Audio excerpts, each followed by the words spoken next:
오늘 함께 은혜 받을 말씀은 우리 에베소서 5장 1절에서 7절 말씀까지입니다.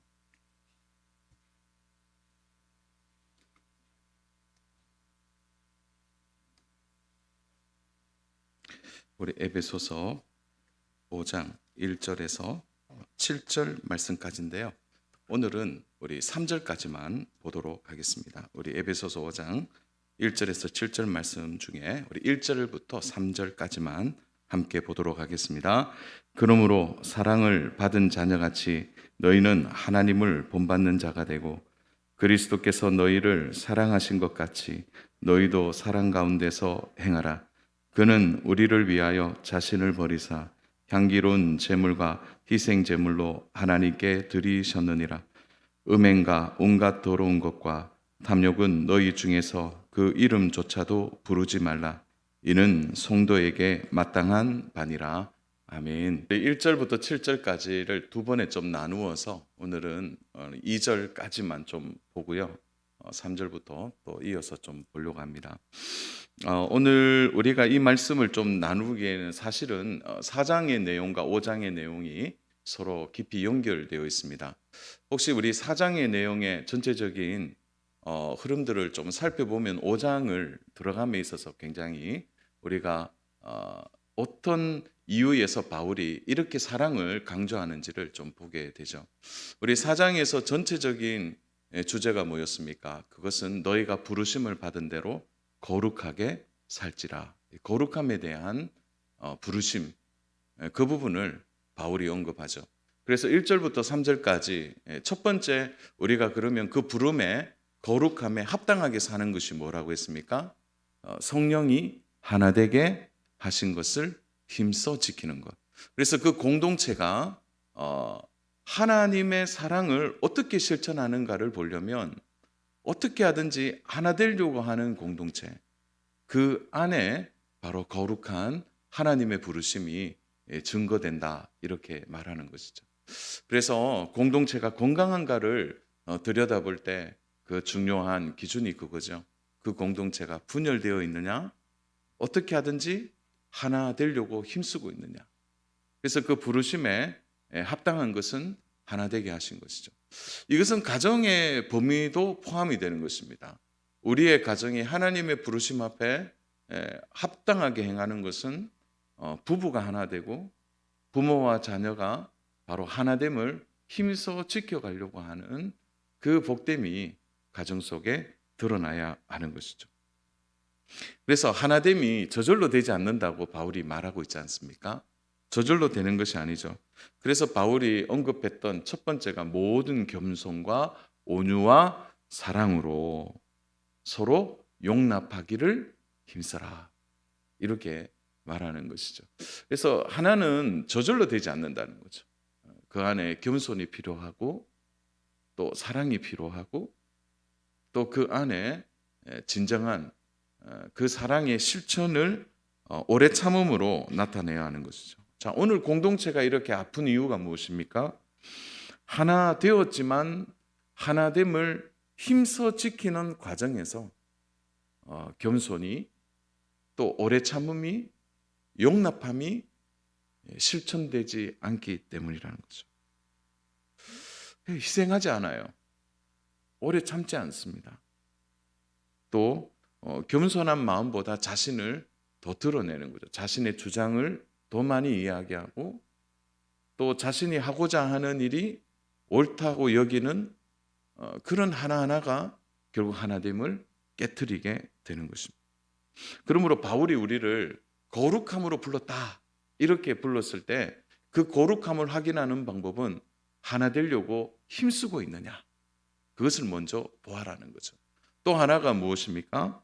이방인처럼 살지 말라라는 거죠. 이방인처럼 험한 곳에 마음을 두고 살지 않는 것이죠. 그래서 구체적으로 바울이 안 믿는 사람과 성도의 삶이 보이는 것과 보이지 않는 것에서 동일하게 구분되어진다, 이렇게 말합니다. 그래서 바울이 첫 번째 드는 건 뭐죠? 욕심대로 살지 말라, 이렇게 말하고 있는 것입니다. 사실은 욕심대로 살지 않는 것은 이미 우리가 어떤 성품을 가졌기 때문입니까? 옛사람의 성품을 벗어버리고 우리가 새 사람을 입었기 때문에. 그래서 죄의 경향성이 우리 안에 끊임없이 노출되지만 우리가 거룩하게 살려고 애쓰는 거죠. 그래서 성도들이 가지는 많은 마음의 감정 중에 하나가 뭐냐면 이거예요. 후회함이에요. 아, 그때 좀 더 참을 걸. 그때 좀 더 사랑할 걸. 그때 내가 조금만 더 기다려 줄 걸. 하는 이제 후회함이 있는 거죠. 그 후회가 뭡니까? 우리 안에 있는 성령님이 근심하는 것이죠. 그래서 4장에서 보면 구체적으로 그 부분들을 후반부에 잘 다루고 있습니다.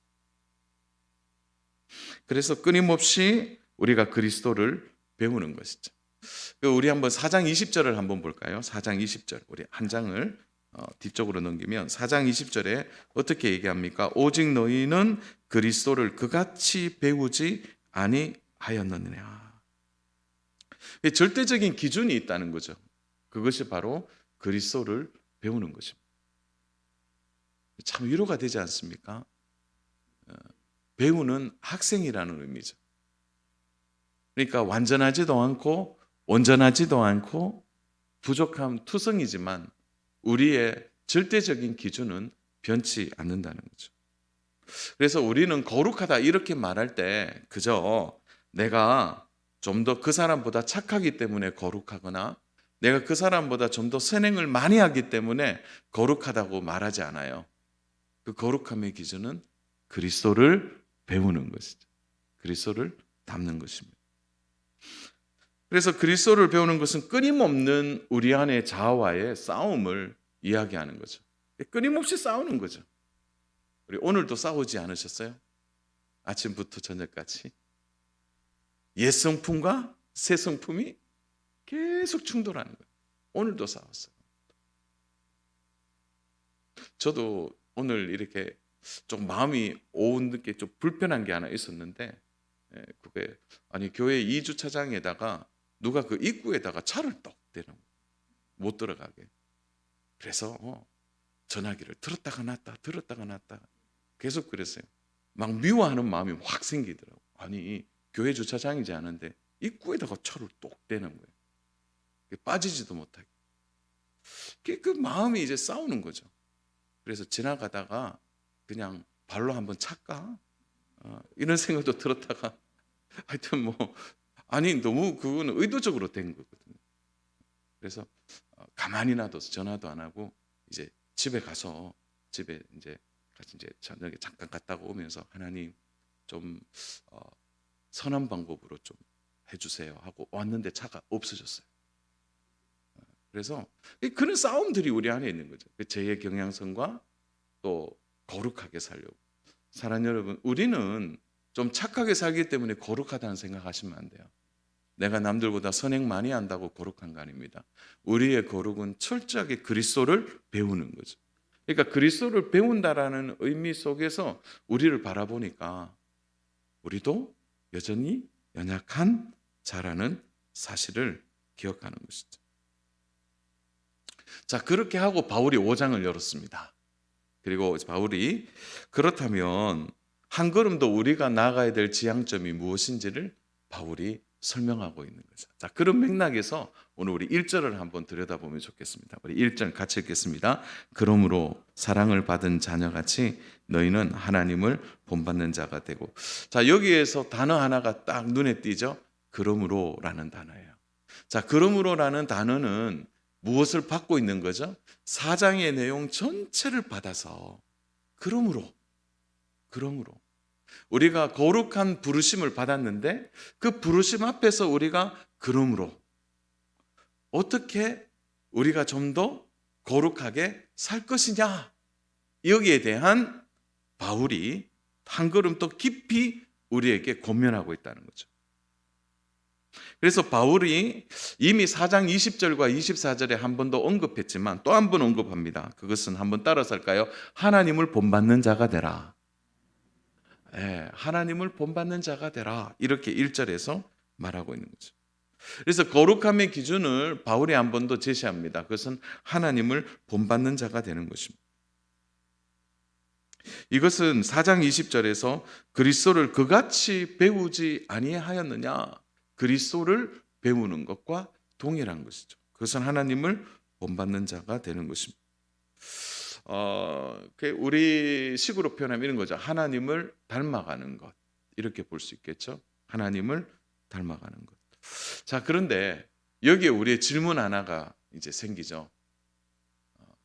사랑하는 여러분, 우리가 하나님을 닮을 만한 수준이 됩니까?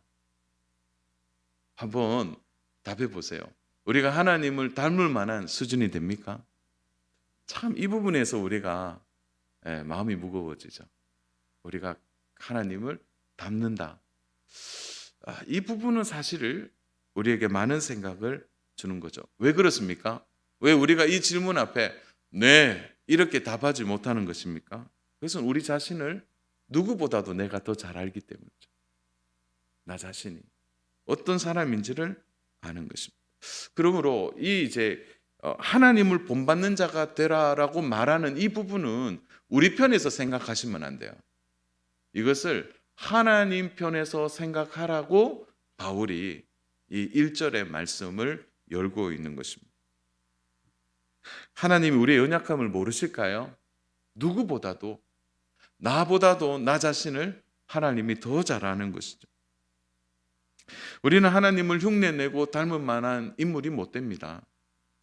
태생적으로 우리는 죄의 공장에서 태어났고 죄를 물먹듯이 먹는 죄인의 성품을 가졌기 때문이죠. 하나님을 본받는 자가 되라라는 말에는 하나님의 깊은 뜻이 담겨져 있는 것이죠. 그 담긴 뜻이 뭐냐면 하나님의 사랑이 우리들에게 어떻게 드러났는지를 먼저 생각해 보라는 것이죠. 하나님의 사랑이 우리에게 어떻게 드러났습니까? 한번 돌아보세요. 어제도 죄를 지었고 지난주에도 죄를 지었습니다. 1년 전에도 죄를 지었고 10년 전에도 죄를 지었습니다. 그럼에도 불구하고 하나님의 사랑이 어떻게 드러났죠? 사랑하는 여러분, 사랑 같으면 죄를 반복하고 또 반복하면 부모와 자녀 사이에도 자녀들이 계속 잘못하면 참 부모님의 마음이 찢어지지만 또 하나 부모님에게 드는 생각 하나가 있죠. 그게 뭡니까? 이제 그만 포기하고 싶습니다. 하나님의 사랑이 우리에게 어떻게 드러났습니까? 끝까지 우리를 포기하지 않으시고 끝까지 우리를 포기하지 않으신다. 죄와 허물로 가득한 우리를 포기하지 않으신 그 사랑이 우리들에게 표현된 것입니다. 포기하지 않는 사랑의 결정체가 뭡니까? 바로 그분의 아들을 우리에게 내어 주셨어요. 제한된 육체를 가진 우리들에게 똑같은 무한하고 전능하시고 존귀한 그분이 죄의 몸에 갇혀있는 육체 안에 들어오셔서 우리를 위해 모든 것을 내어 주신 것이죠.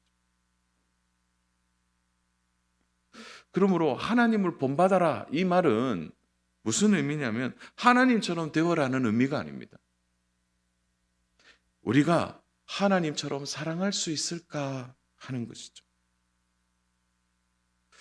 그러므로 우리는 사람들 앞에서 우리의 죄를 감추고 살 뿐이지 우리는 모두가 죄인이라. 부족한 것 투성이고 연약한 것 투성이죠. 그런 의미에서 우리가 사람들 앞에 잘 감출 뿐이지 우리는 똑같은 죄인의 모습으로 살아가는 것입니다. 그러므로 우리의 목적은 하나님처럼 될 수 없어요. 그래서 여기서 바울이 하나님처럼 본받아라 라고 하는 것은 우리가 하나님처럼 되라는 얘기가 아니에요. 우리가 어떻게 하나님의 전능성과 지존성과 존귀성과 그리고 거룩하신 그 절대성을 우리가 어떻게 담는단 말입니까? 그러므로 여기서 본받으라 라고 말하는 것은 무엇을 의미하는 것이죠? 그것은 바로 하나님의 성품처럼 우리도 사랑을 좋아하고 의를 좋아하고 진리를 좋아하고 거룩한 것을 좋아하는 이것을 닮아라라는 의미가 되는 거죠. 사랑하는 여러분, 우리가 구체적으로 우리가 무엇을 해야 하는지 이미 4장에서 얼마나 많은 부분을 언급했는지 몰라요. 그 중에 하나 29절부터 32절에 보면 이런 메시지가 있죠. 분을 품어도 해가 지지 채가 지지 않을 정도에, 그러니까 빨리빨리 분을 해결해라. 용서해라. 용납해라. 이것은 우리에게 무엇을 의미하는 것이죠? 그것이 바로 하나님의 사랑 안에서 우리가 그렇게 감당할 때 감당할 수 있음을 말씀해 주는 거예요. 사랑하는 여러분, 우리가 하나님처럼 될 수 없어요. 그렇지만 하나님 편에서 우리를 사랑했던 그 사랑의 흔적들과 하나님 우리에게 보여줬던 그 사랑의 그 모습들, 그 태도에 대해서 우리가 배우고 닮아갈 수 있음을 의미하고 보여주는 것입니다. 그래서 의로운 하나님의 성품이 우리 안에도 드러나야 되는 거죠. 그래서 하나님의 사랑이 우리 안에 묻어 있느냐, 이 질문을 하고 있는 거죠. 우리 안에 하나님의 사랑이 묻어 있느냐. 그래서 하나님의 사랑을 우리가 삶에서 구체적으로 그 일을 행할 수 있겠느냐는 거죠. 그래서 1절에 보면은 하나님을 본받는 자가 되라고 하는 그 앞절에 우리에게 주는 중요한 조건이 있어요. 그게 뭡니까? 바로 1절 보세요. 사랑을 받은 자녀같이, 우리가 하나님으로부터 사랑을 받은 자녀라고 소개하고 있는 거죠. 사랑하는 여러분, 이것이 가능한 이유가 뭡니까? 하나님의 사랑을 우리가 받았다는 거죠. 그래서 사랑의 크기가 우리의 삶을 움직이는 거죠. 하나님이 우리를 사랑하셨던 지극한 사랑이 우리 안에 있기 때문에, 우리가 그 사랑을 받은 자녀이기 때문에 우리가 하나님을 닮을 수 있다는 거예요. 사랑할 수 있다는 거예요. 사람들은 얘기해요. 사랑에도 한계가 있다. 그래서 세상 사랑은 그렇게 얘기하죠. 주고받는 겁니다. 세상 사랑. 줬으니까 받아야 돼요. 내가 받았으니까 어느 정도 허용하는 사랑을 세상은 하고 있습니다. 하나님은 그 사랑을 이야기하고 있는 게 아니라는 거죠. 우리가 근원적으로 하나님으로부터 받은 사랑을 생각해 보라는 거죠. 그죠? 세상이 말하는 사랑을 이야기하는 것이 아닙니다. 우리가 하나님으로부터 그 사랑을 받은 것을 안다면 우리는 하나님이 우리를 사랑하는 그 사랑이 우리 안에 있어서 우리가 성도를, 이웃을, 직장의 동료를 사랑할 수 있다는 것을 말해주는 것입니다. 그래서 오늘 이 표현은 좀 이렇게 얘기하면 더 정확하게 된다고 생각하는데요. 그것은 하나님의 사랑에 눈을 뜨는 것입니다. 하나님의 사랑에 눈을 뜨는 것. 하나님의 사랑에 눈을 떴을 때 우리의 말과 마음과 생각이 달라질 수 있습니다. 하나님의 사랑에 눈을 뜨지 못하니까 우리의 마음에 여전히 세속적인 생각이 들고, 때로는 나를 힘들게 하는 사람을 보면 미워하는 마음이 먼저 들고, 내가 선대했음에도 불구하고 돌아오는 것이 선하지 않을 때 우리의 마음에 격정적인 마음이 드는 것이. 그것이 왜 그렇습니까? 우리는 그 사람을 탓하고 그 직장의 동료를 탓하고 그 성도를 탓하지만 사실은 근원적으로 들여다보면 내가 아직도 하나님의 사랑에 눈을 뜨지 못한 것입니다. 우리 자신을 아파해야 돼요. 하나님의 사랑에 눈 뜨지 못해.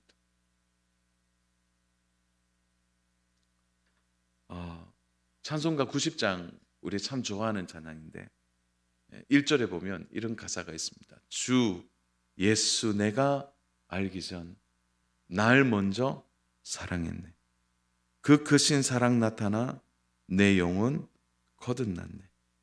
주 내 맘에 늘 계시고 나 주의 안에 있어. 저 포도비유 같으니 참 좋은 나의 친구. 여기서 그 크신 사랑이 나타나서 우리가 어떻게 되었다는 거예요? 거듭났다고 얘기해요. 거듭났다. 이 거듭남이 무엇입니까? 하나님의 사랑에 눈을 뜬 것이죠.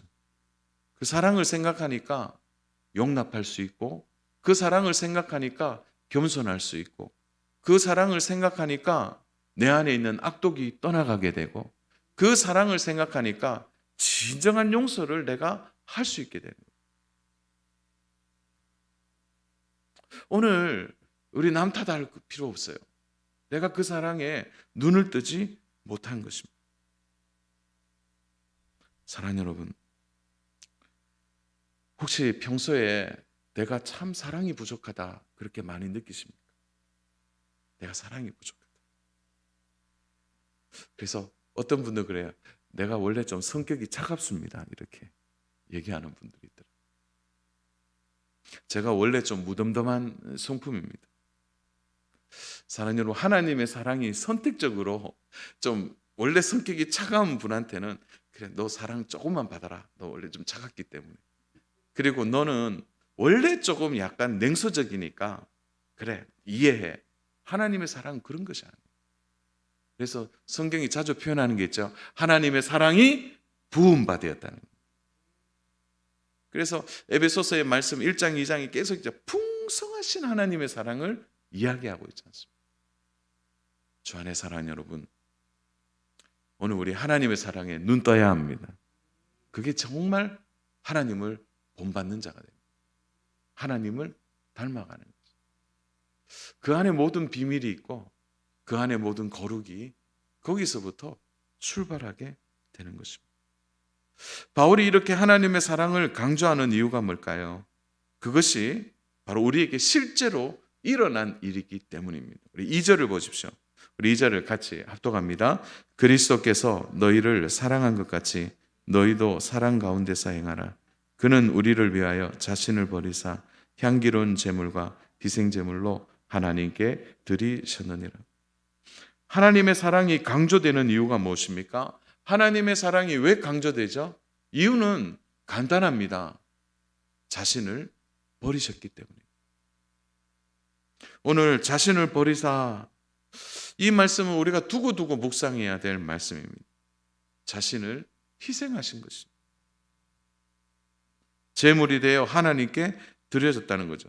희생제물이 뭘 의미합니까? 자, 오늘 우리가 이 2절의 하반절에 보면 향기로운 제물과 희생제물로 하나님께 드리셨느니라는데, 그러니까 이게 사실은 문장 이 어순으로 보면은 먼저 희생제물이 하나님께 드려짐으로 그 희생제물이 어떻게 표현되는 겁니까? 향기로운 제물이 되었다는 거죠.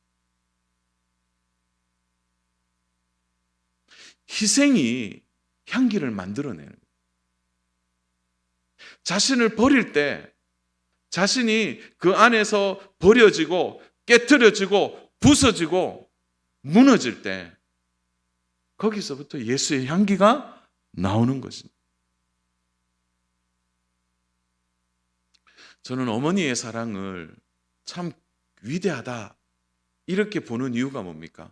어머니가 어떻게 합니까? 자녀들에게 부서지는 거죠.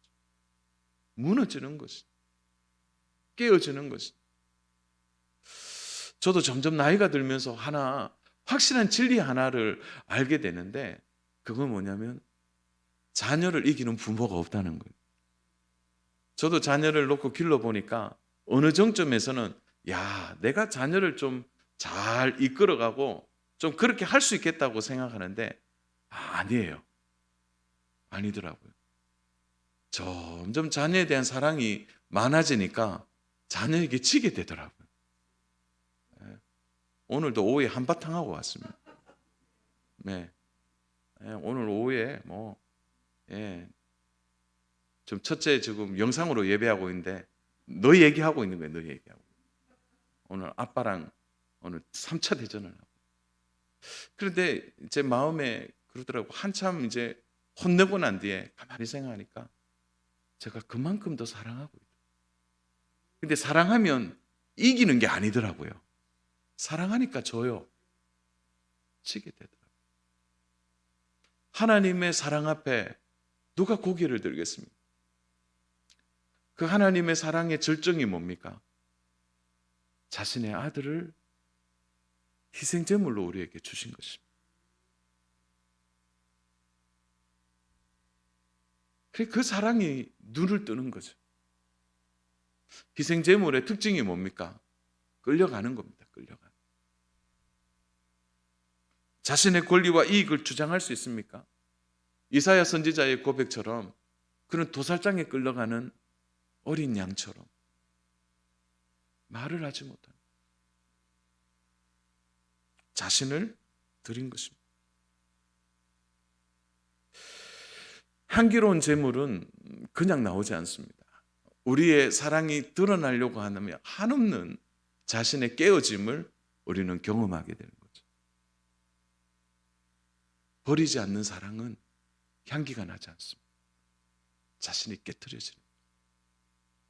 그 안에 완전히 제물이 되어서 자신이 마치 압축당하듯이 완전히 무너질 때 거기에서 진정한 하나님의 사랑이 드러나는 것입니다. 우리 예수님의 희생제물이 되었다는 것, 이 자체가 하나님의 공의를 완전히 충족한 것이죠. 이 사랑으로 우리가 하나님의 자녀가 된 것입니다. 우리가 하나님의 사랑에 눈을 뜨는 이유가 여기에 있는 것입니다. 사랑 여러분, 우리는 참 사랑한다고 말을 합니다. 그러나 그 사랑이 지속되지 않는 이유가 뭡니까? 자신을 버리지 않기 때문입니다. 오늘 우리 2절에 자신을 버리사 하는 이 단어 앞에 우리가 고개 숙이는 이유가 여기에 있는 거죠. 우리가 살아가면서 자신을 버리지 않는, 우리가 하나님 앞에 철저하게 깨어지고 자신을 버리지 않기 때문에 하나님의 사랑이 우리 안에 나타나지 않는 거죠. 어쩌면 하나님의 사랑을 희미하게 우리가 생각할 수 있는 이유가 이 이유가 아닌가 생각되었습니다. 세상이 말하는 그저 자기 중심적인 삶에서 좀 벗어나서 그래도 내가 좀 사랑한다, 이 정도의 수준을 얘기하지 않는다는 거죠. 자신을 버리는 거죠. 오늘날 우리가 정치를 혐오하는 이유가 무엇입니까? 우리가 세상 사람들에게 감동하지 않는, 세상 사랑에 감동하지 않는 이유가 뭡니까? 자신을 던지지 않아요. 우리가 정치를 보면서 답답해하는 이유가 무엇입니까? 국민을 위한다고 하지만 자신의 희생이 없는 거예요. 자기를 버리지 않는다는 거예요. 오늘날 교회의 약함과 부족함이 세상 사람들에게 드러날 때 그 드러남에 가장 중요한 이유 중에 하나가 뭡니까? 그 목회자들이 자신을 버리지 않는다.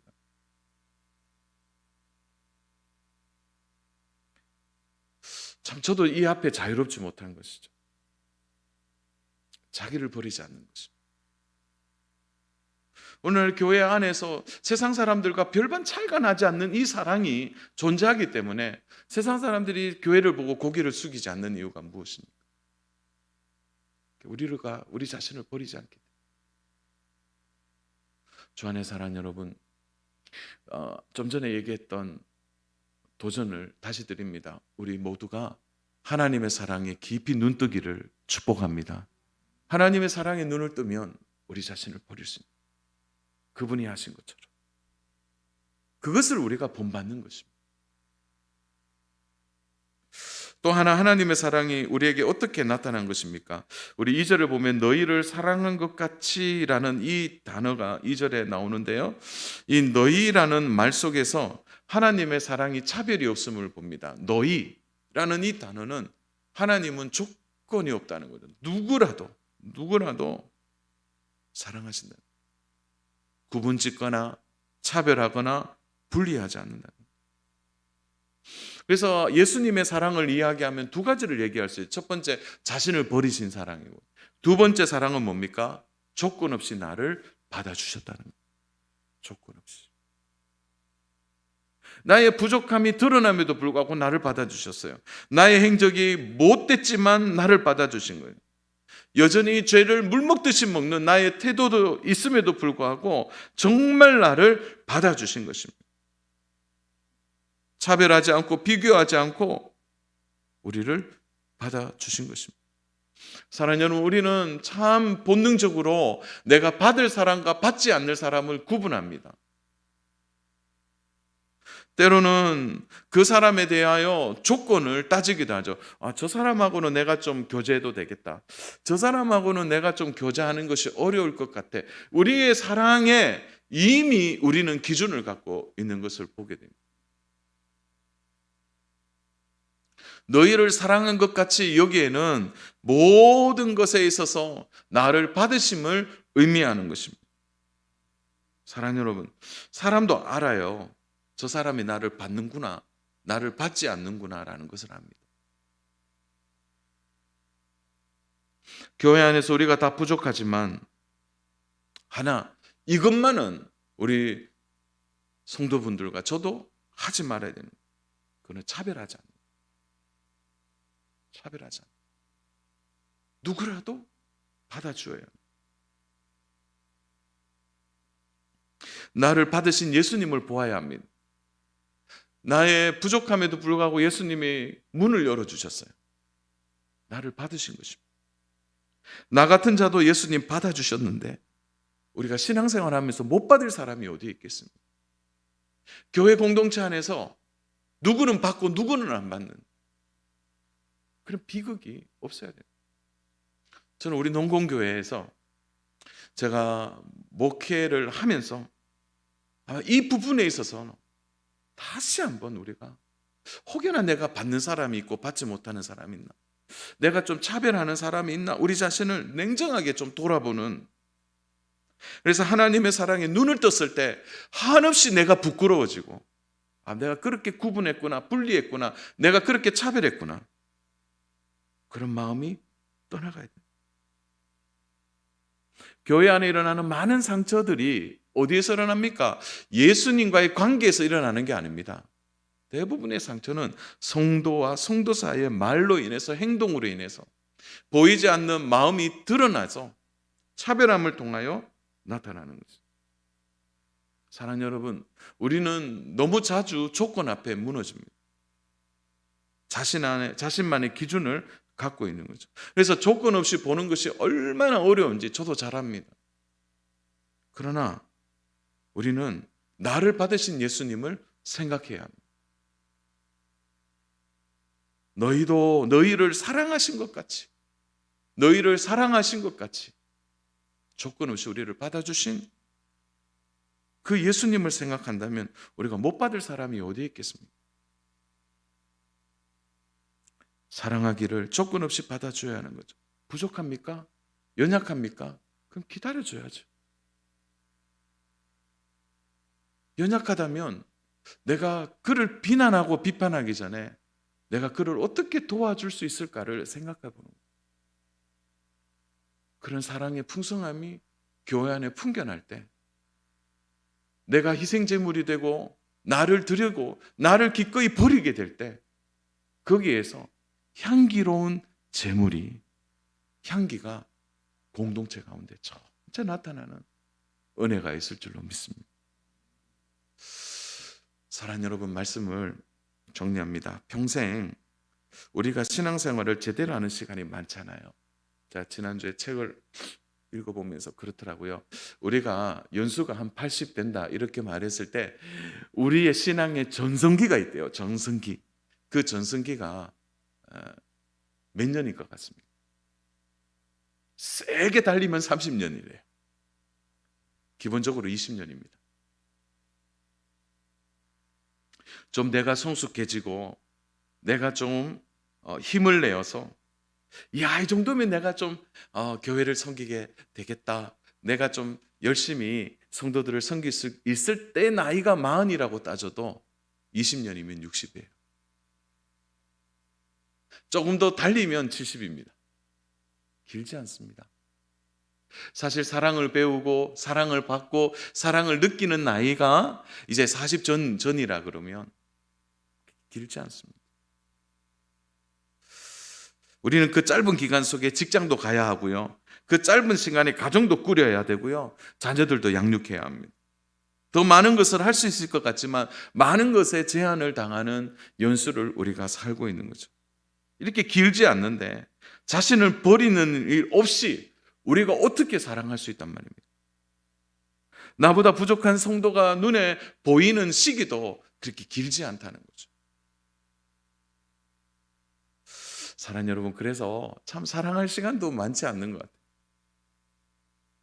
부족하고 연약하지만 우리가 사랑하는 일을 지금 하나님이 주신 기회라고 생각하고 더 사랑하기를 우리가 힘써야 할 줄로 믿습니다.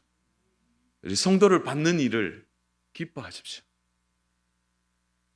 나를 버리는 일이 희생되어서 나의 주장이 사라지고 내가 그렇게 말하지 않아도 내가 마치 차별받는 것 같고 내가 그 사람과 비교했을 때 내가 더 많은 것을 가지고 내가 더 사회적인 직분이 있고 어떤 의미에서는 그보다 탁월한 삶을 산다 할지라도 기꺼이 그를 위하여 나를 버릴 수 있는 희생의 자리에까지 내려가야 나를 통하여 향기로운 사랑이 나타나게 된다는 것입니다.